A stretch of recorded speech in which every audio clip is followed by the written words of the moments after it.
For a long time in my musical life, I had this sort of problem where I would sound pretty good playing guitar by myself, and some of my friends would sound pretty good playing by themselves, but then when we'd try to play together, it would just sound terrible. Being raised as a classical violinist as a child, I thought the most important part of music was the notes.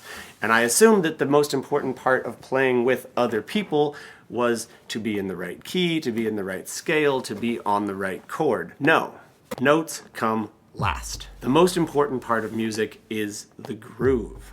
Most importantly, the groove is timing, but the groove is also dynamics, the groove is phrasing, the groove is tone, the groove is emotion and feeling, and importantly, the groove is also silence. Once I figured this out, I could play with anyone, and it always works. So one of the most important parts as a guitarist about being able to play in time is to be able to change chords quick enough. So I figured I'd make this quick video with a few tips that have helped me be able to do that. Hopefully they help you guys as well.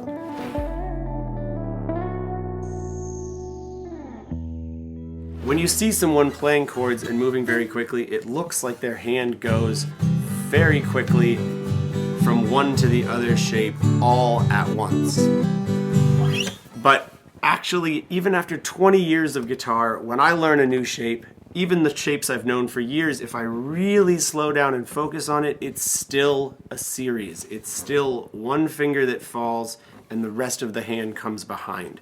Now, most of that happens in midair. You can see as I change from a C to a G chord, my hand changes shape in midair, but I'm still thinking of my middle finger as the guide finger.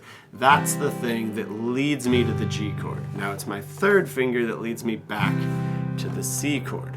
Every chord, every shape that I play has a guide finger that helps me remember where to go and how the shape of my hand falls.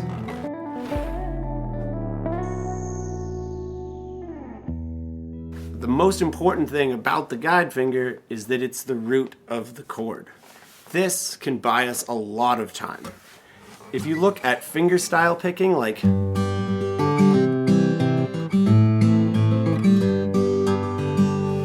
one of the reasons most of these fingerstyle patterns always start with the thumb is so that you can play the root of the chord before the rest of the hand falls. Playing that bass note gives you extra time. When I play the G chord, my third finger isn't falling until long after I've played that bass note.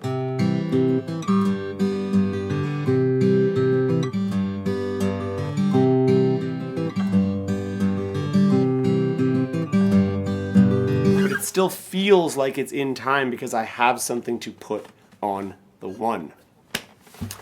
Talking about the one brings us to tip 3, which is practicing with a click. The most important part of practicing with a click is that the space comes before.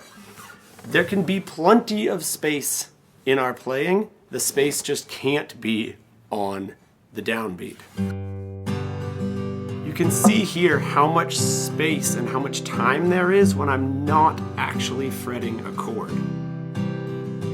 The important part is that I am fretting it at the right time, hitting exactly on beats. As soon as you get to the point where you can kind of do that at a slow BPM, I feel like it's a lot more fun to then learn some simple songs and play with the record rather than playing with a click.